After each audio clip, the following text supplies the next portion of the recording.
Olá, seja bem-vindo a mais um Repensar, mais um encontro para destacarmos mais um bom livro que com certeza lhe proporcionará uma boa leitura.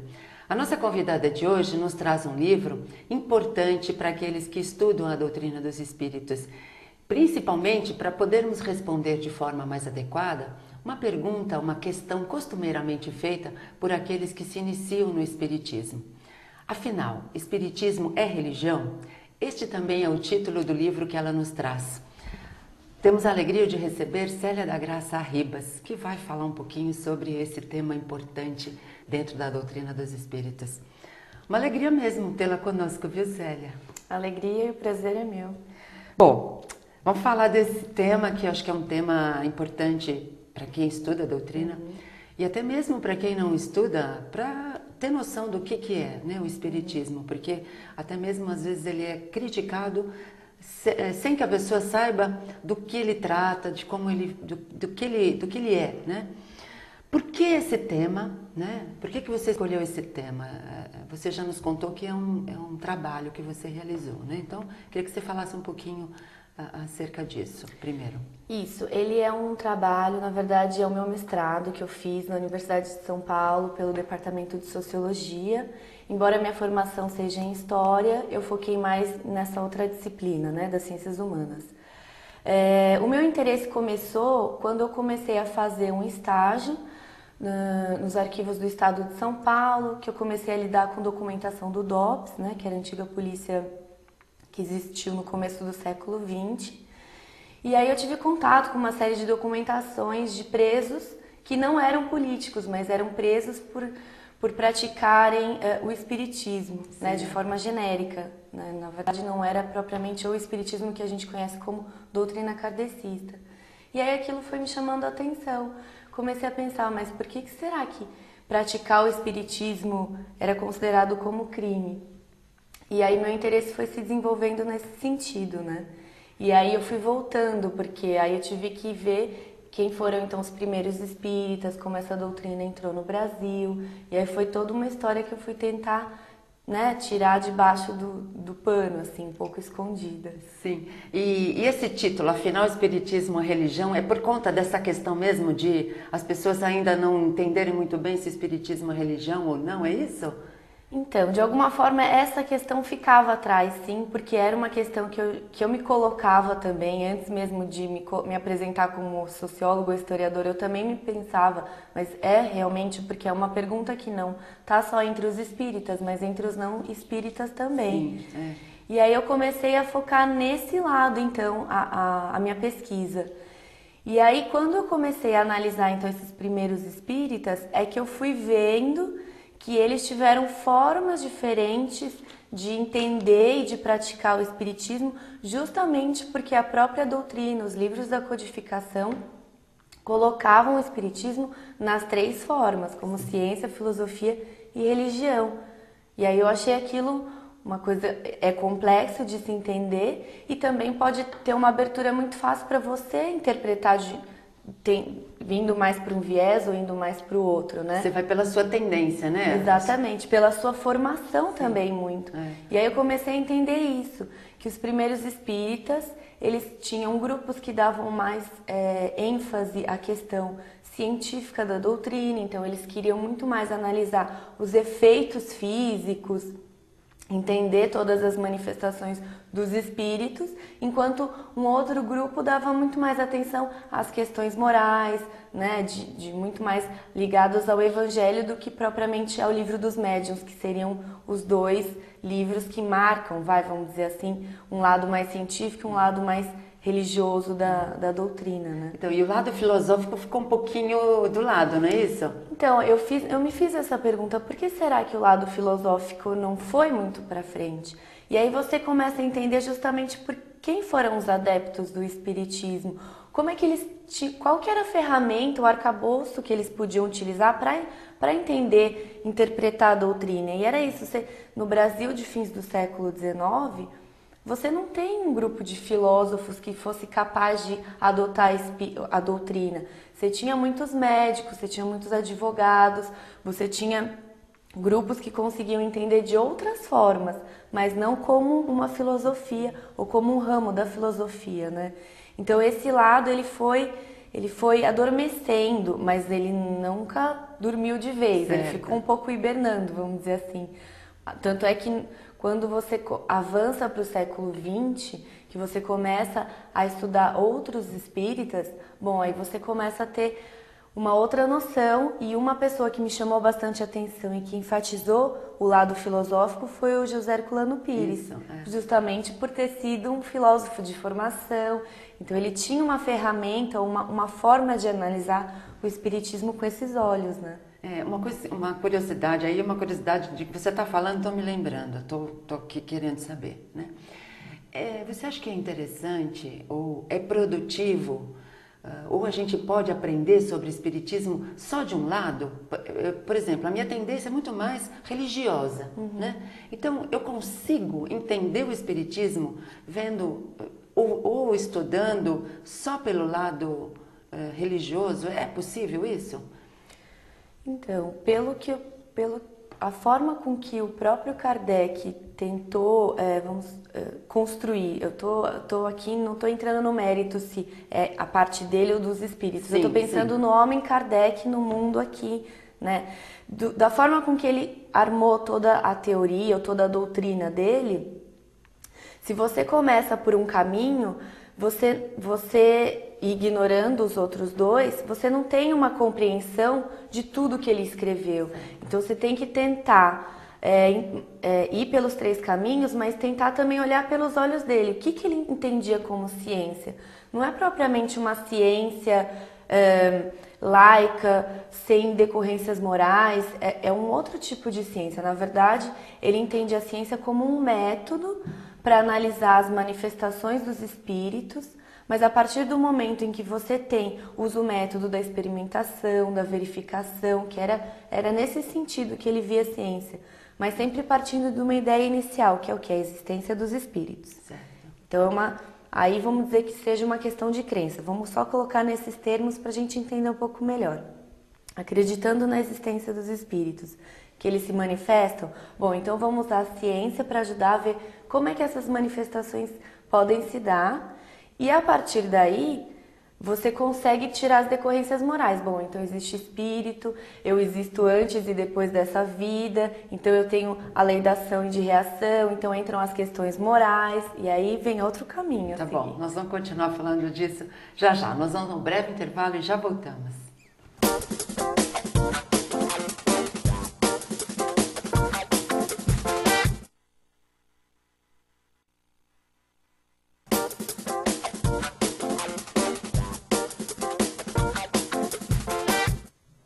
Estamos de volta com o Repensar. Hoje nós estamos comentando o livro Afinal, Espiritismo é Religião? E quem está conversando conosco é a sua autora, Célia Ribas.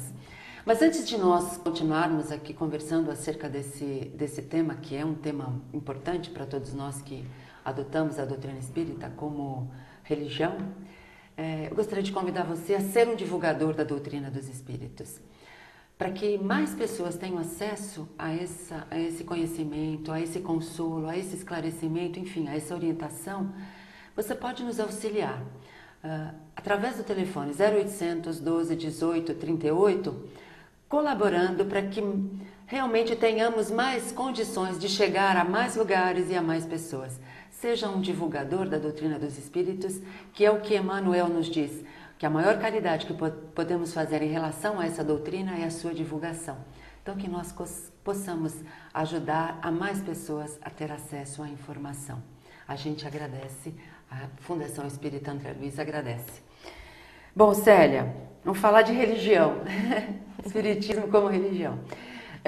Uma coisa interessante é que o espiritismo foi iniciado, né? Ele teve o seu início na França, né?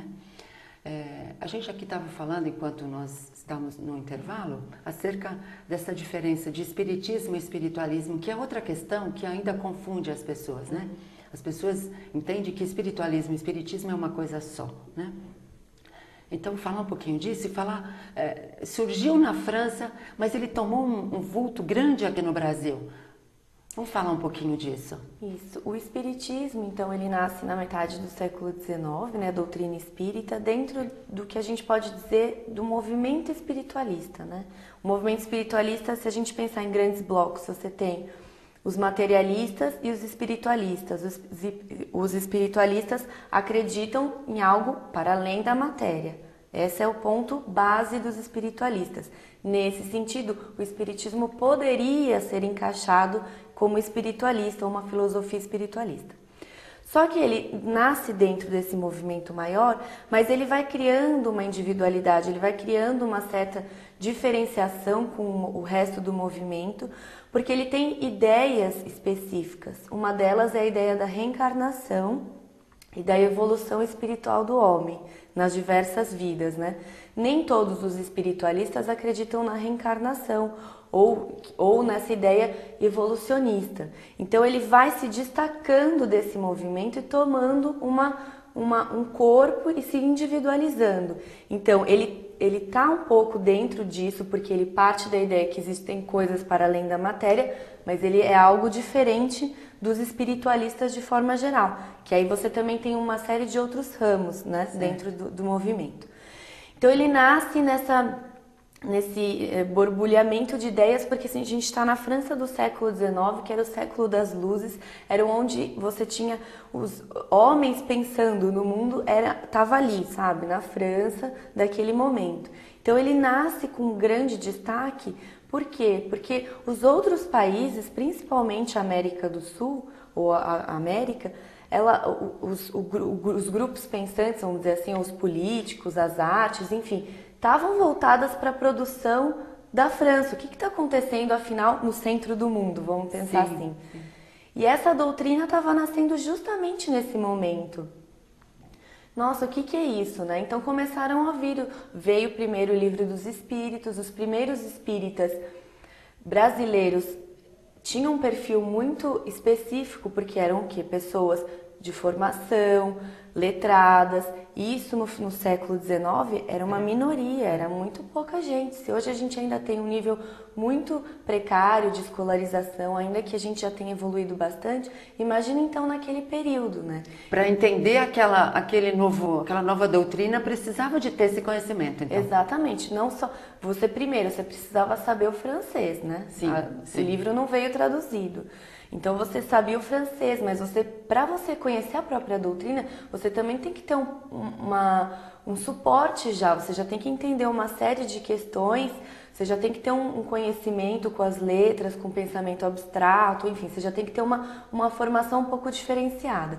Então ela entrou nesse grupo que a gente chama de elite, ou dos economicamente ou socialmente privilegiados, né? Então essa coisa de que o espiritismo, hoje ainda, que o espiritismo é para os elitizados, é para os intelectuais, é para os cultos, ainda existe quem diga isso. Isso está em função desse início. Exatamente, exatamente. Até porque já não dá muito para você continuar fazendo essa distinção, porque você já tem um outro contexto brasileiro, você já tem pessoas que já têm muito mais contato com as letras, que já tem um mini 8, 10 anos de escolaridade, já é um perfil socioeconômico da população bastante diferente do que era no final do século XIX.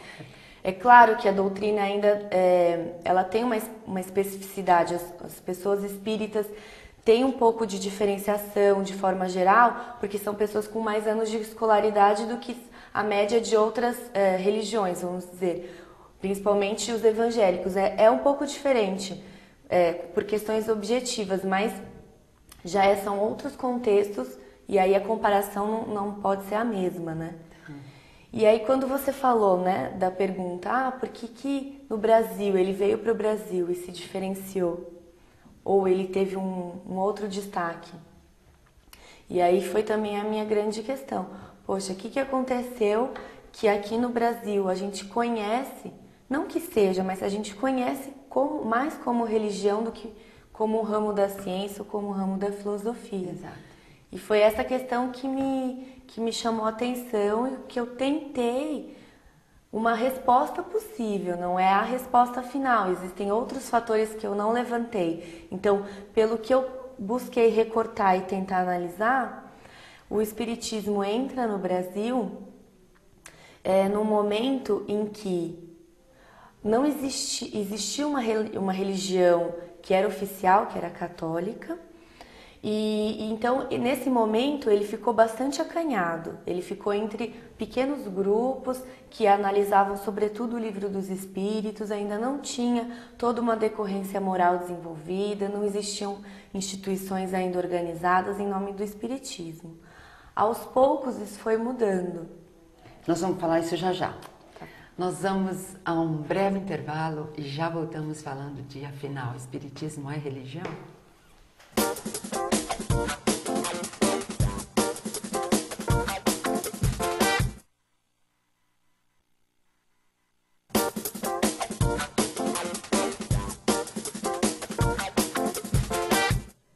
Estamos de volta com Repensar. Hoje nós estamos falando sobre o livro Afinal, Espiritismo é Religião. Estamos conversando com a sua autora, que é Célia Ribas. Bom, Célia, você estava falando de como que o Espiritismo iniciou aqui no Brasil, né? Que é eu queria aqui só testemunhar, né?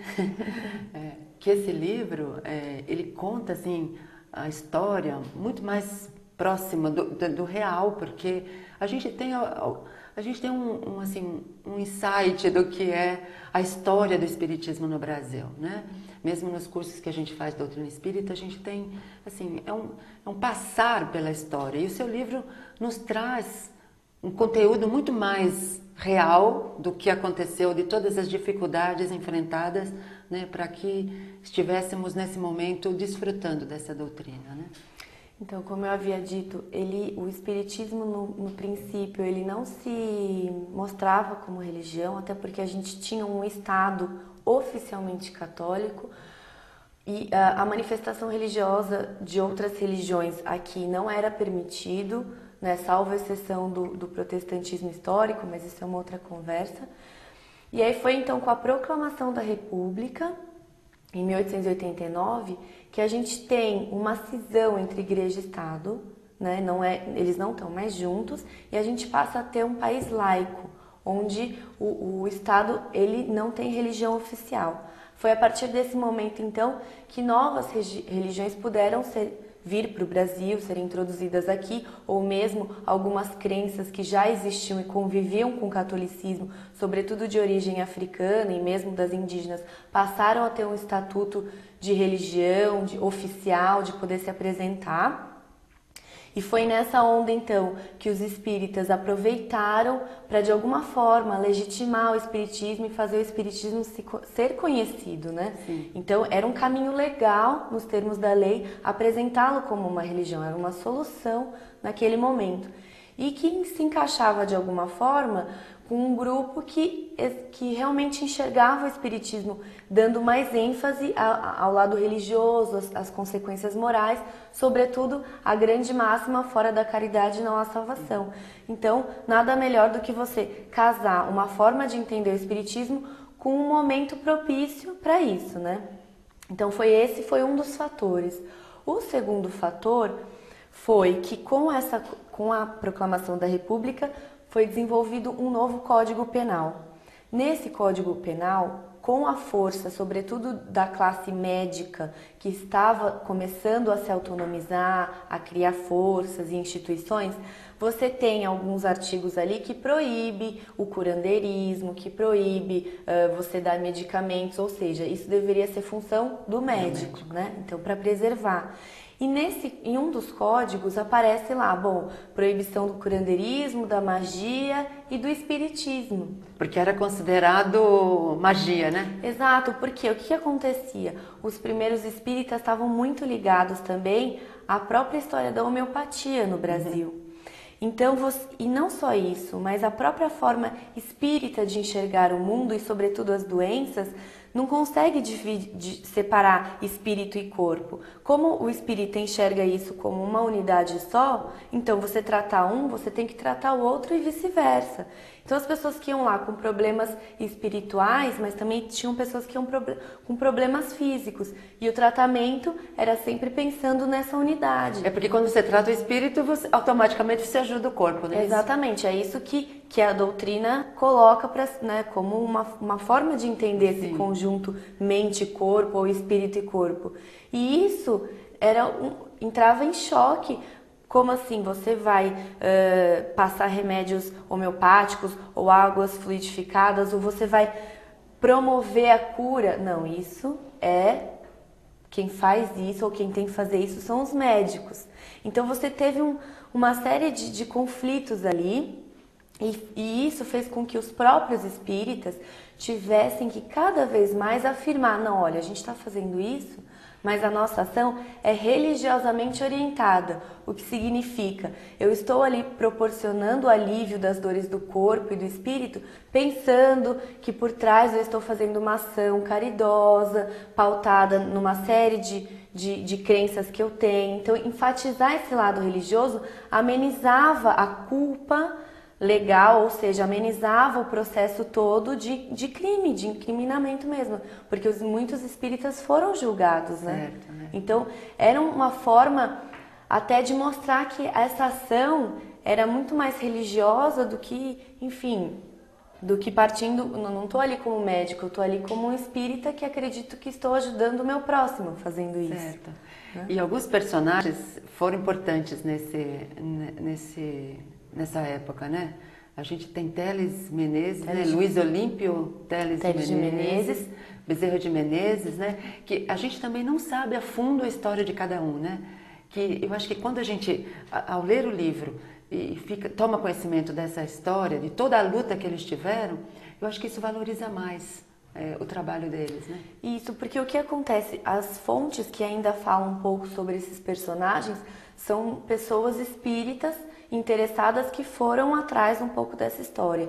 Então, pensando do lado dos espíritas, na academia, ou pensando do lado dos historiadores e sociólogos, a gente ainda tem pouca informação.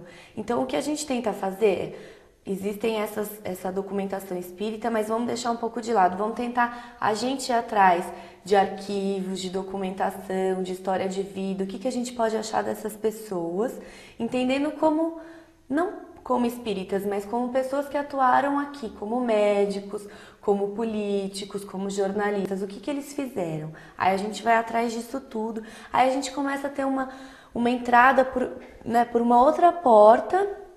Então é uma entrada mais pelo um homem que tem um papel social e que depois a gente vai entender que como ele incorpora o espiritismo, como é que ele começou a enxergar o espiritismo e como é que ele começou a praticar, a expandir as ideias. Então eu vou por um outro caminho, eu não vou pelo caminho espírita de vê-lo como uma missão e assim. Não, eu tento ir por um homem que nasceu na data tal, numa cidade, que foi tendo uma formação e tal. E como essa formação toda casou com uma doutrina, que ele, na verdade, como ele casou com essa doutrina e como ele conseguiu enxergar e expandir, e aí eu vou por esse caminho, né? Muito bom. Bom, é uma pena que a gente chegou no final, a gente tem muito, eu acho que ler o livro é que é importante, a gente vai saber de tudo isso com mais detalhes, né? E eu acho que é importante para nós que queremos saber do espiritismo e conhecer as pessoas que trabalharam em prol dessa doutrina. Nós agradecemos muito a sua participação, Célia. Eu que agradeço, fico muito feliz. Bom, se você quer adquirir essa obra, afinal, o Espiritismo é Religião, você pode entrar em contato com a editora Mundo Maior pelo site www.mundomaior.com.br. E se você quiser nos enviar alguma sugestão para o programa, temas, livros, enfim, participar, nos colaborar para que nós possamos, assim, ter um programa ainda melhor, você pode escrever para repensar@redemundomaior.com.br.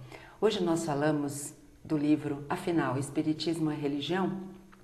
Estivemos com a Célia Arribas e lembrando ainda mais uma vez, repensar@redemundomaior.com.br. Nós temos um encontro na próxima semana, eu te espero. Até lá.